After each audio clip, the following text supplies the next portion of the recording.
Islam masuk ke Afrika Utara pada masa kekhalifahan Umar bin Khattab. Pada masa tahun 640 Masehi, Islam sudah berhasil memasuki Mesir di bawah pimpinan Amr bin As. Penyebaran Islam semakin meluas sampai ke Barqah dan Tripoli di bawah kekhalifahan Utsman bin Affan. Penaklukan dua wilayah itu dimaksudkan untuk menjaga keamanan daerah Mesir. Akan tetapi, penguasaan atas wilayah tersebut terbilang cukup singkat karena gubernur-gubernur Romawi menduduki kembali wilayah-wilayah yang telah ditinggalkan itu. Namun, kekejaman dan pemerasan yang mereka lakukan mengusik ketentraman masyarakat setempat, sehingga mereka sendiri memohon kepada orang-orang Muslim untuk membebaskan dari kekuasaan Romawi. Ketika pemerintahan Islam beralih ke tangan Bani Umayyah di bawah Muawiyah bin Sufyan, ia mengutus Uqbah bin Nafi al-Fikri untuk menaklukkan kembali wilayah tersebut. Pada tahun 670 Masehi, Uqbah mendirikan kota militer yang termasyhur Kairawan di sebelah selatan Tunisia. Di barat, daerah ini dikenal dengan Kairouan. Tujuannya adalah untuk mengendalikan suku Barbar dan melawan serangan Romawi. Namun, pada tahun 683 Masehi, pemberontakan suku Barbar di bawah Qusaylah berhasil mengalahkan Uqbah, menunda penyebaran Islam di Afrika Utara. Berbagai pemberontakan tersebut berlanjut hingga terjadi pergantian gubernur dari Hasan bin Numan kepada Musa bin Nusair pada tahun 708 Masehi. Pada awal pemerintahan Walid bin Abdul Malik, namun Musa berhasil memadamkan pemberontakan suku Barbar dengan kebijakan perunjukan yang melibatkan suku Barbar dalam pemerintahan Islam. Di bawah kepemimpinan Musa bin Nusair, penyebaran Islam di Afrika Utara berkembang pesat, sehingga Musa bin Nusair dianggap sebagai penakluk yang sesungguhnya atas Afrika Utara. Perkembangan Islam di Afrika Utara pada masa Khalifah Umar bin Khattab 634 sampai 644 Masehi, ketika Amr bin As memimpin ekspedisi militer ke Mesir. Setelah menguasai Mesir, ekspansi Islam berlanjut ke wilayah Maghribi. Pada masa Bani Umayyah, terutama di bawah Khalifah Al-Walid 705 sampai 715 Masehi, kota Kartago berhasil dikuasai dan pasukan Islam melanjutkan penaklukan hingga suku Barbar di Afrika Utara. Pada masa Bani Abbasiyah, fokus lebih pada pengembangan peradaban dan kebudayaan daripada ekspansi wilayah. Hal ini menyebabkan munculnya dinasti-dinasti lokal di Afrika Utara seperti dinasti Umayyah di Spanyol dan dinasti Idrisiyah di Maroko, yang memisahkan diri dari kekhalifahan Abbasiyah. Seiring dengan melemahnya Abbasiyah, muncul dinasti-dinasti baru seperti dinasti Fatimiyah, dinasti Murabitun, dan dinasti Muawidun. Dinasti Fatimiyah yang berkuasa di Afrika Utara, Mesir, dan Suriah didirikan oleh Ubaidillah Al-Mahdi dan mencapai kejayaannya pada masa Al-Aziz. Setelah runtuhnya dinasti Fatimiyah, dinasti Murabitun 1506 sampai 1147 Masehi muncul dan didirikan oleh Abdullah bin Yasin Al-Jazuli yang menyebarkan Islam ke Afrika Utara melalui gerakan jihad. Dinasti ini kemudian digantikan oleh dinasti Muawidun yang didirikan oleh Ibnu Tumar yang menentang paham tajasum atau antropomorfisme dan menekankan konsep tauhid dalam ajarannya. Dinasti-dinasti di Afrika Utara. Yang pertama, dinasti Idrisiyah berkuasa pada tahun 172 sampai 309 Hijriah di Maroko.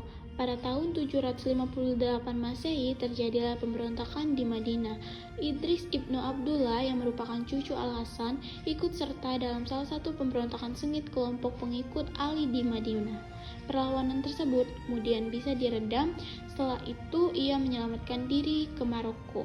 Di sanalah dia berhasil mendirikan sebuah kerajaan dan mengabdikan dengan nama Idrisiyah selama kurang lebih 2 abad.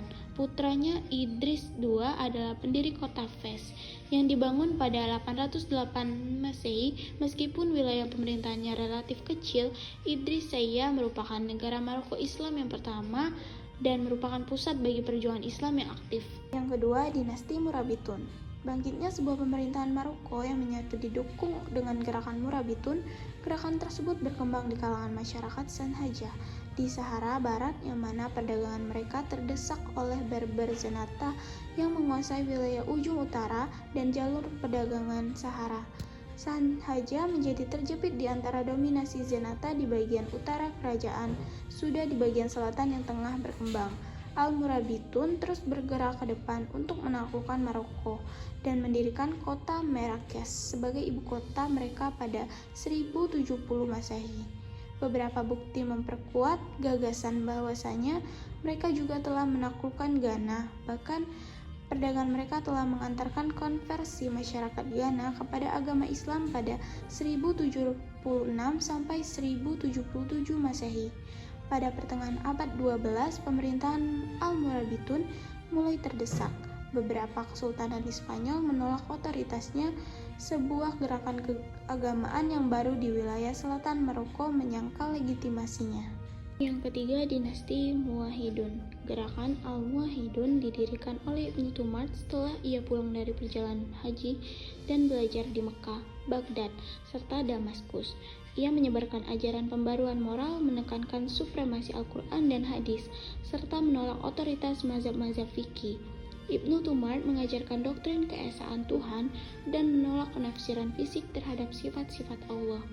Ia membentuk pemerintahan baru dengan Dewan Suku sebagai penasehat. Setelah kematian Ibnu Tumart, penerusnya Abdul Mukmin pada tahun 1130 sampai 1163 mengambil gelar Khalifah Ibnu Tumart dan memperluas kekuasaan Al-Muwahhidun ke Maroko, Spanyol, Aljazair, dan Tunisia. Meskipun pemerintahan diorganisir secara hierarki di bawah Dewan 10, kekuatan Al-Muwahhidun tidak bertahan lama.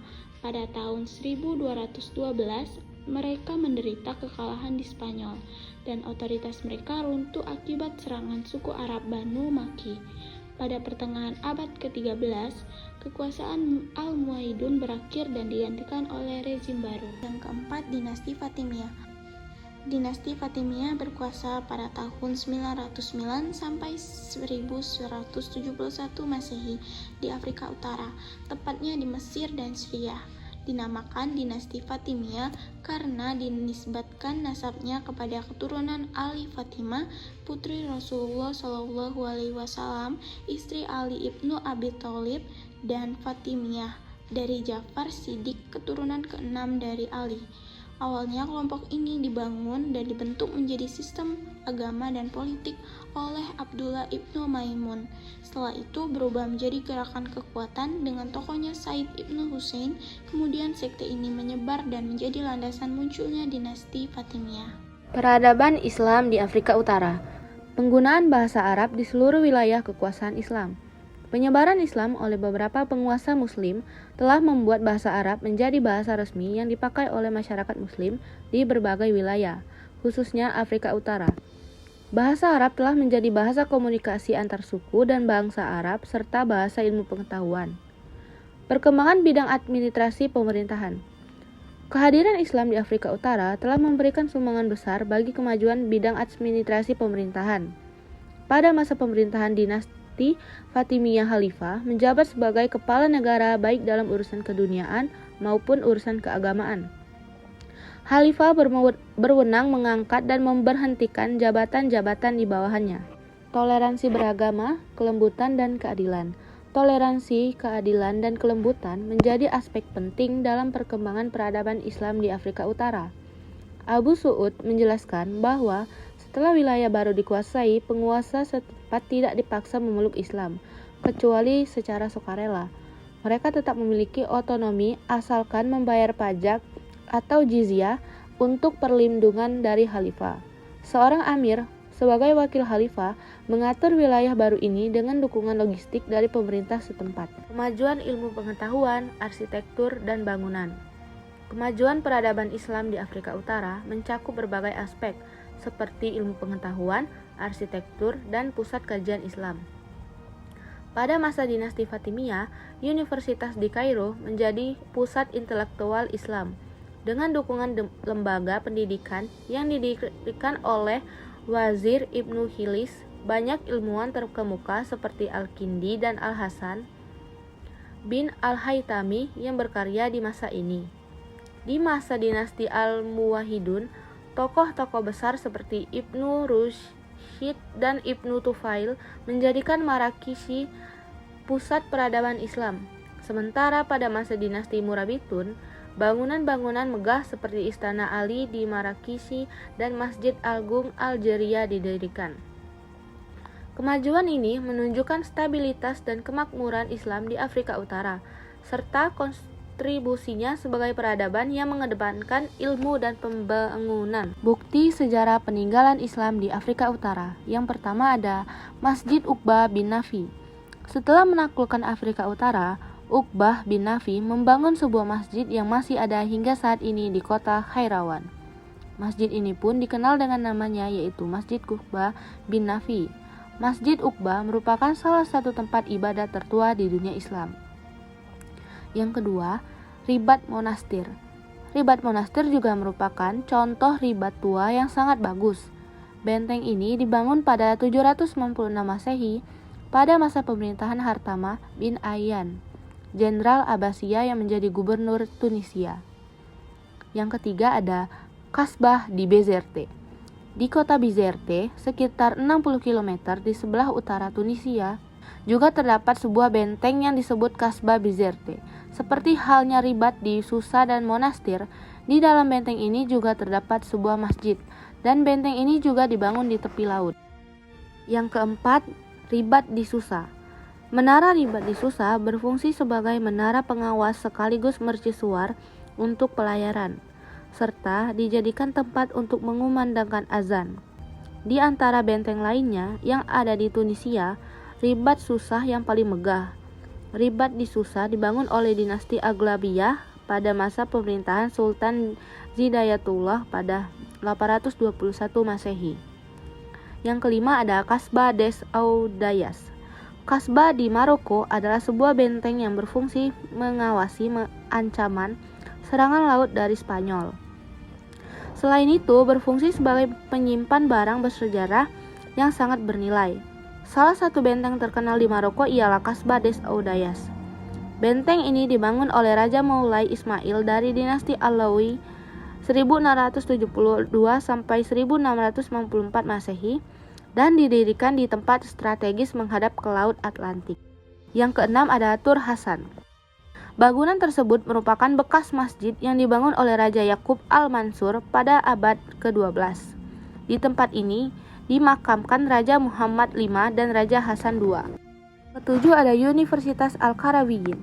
Universitas Al-Qarawiyyin terletak di kota Fes, Maroko. Perguruan tinggi tertua dan pertama di dunia ini didirikan pada tahun 859 Masehi, di awal abad ke-9 Masehi. Ketika Fes masih seperti sebuah dusun, sang penguasa wilayah itu berdoa sembari menangis agar kota Fes dijadikan sebagai pusat hukum dan ilmu pengetahuan. Yang kedelapan ada Masjid Sankore. Masjid Sankore merupakan salah satu masjid ternama yang terletak di kota Timbuktu, Mali. Di masjid yang dibangun pada abad ke-14 ini terdapat sebuah universitas ternama, yaitu Universitas Sankore. Yang kesembilan ada Masjid Agung Djenné. Masjid Djenné adalah masjid pertama kali dibangun di Mali, Afrika Barat pada tahun 1220 Masehi. Masjid ini dimasukkan sebagai bagian dari situs warisan dunia UNESCO pada tahun 1988 Masehi. Masjid ini terletak di kota Djenné atau Djenné, kota terpenting dan paling bersejarah di Mali.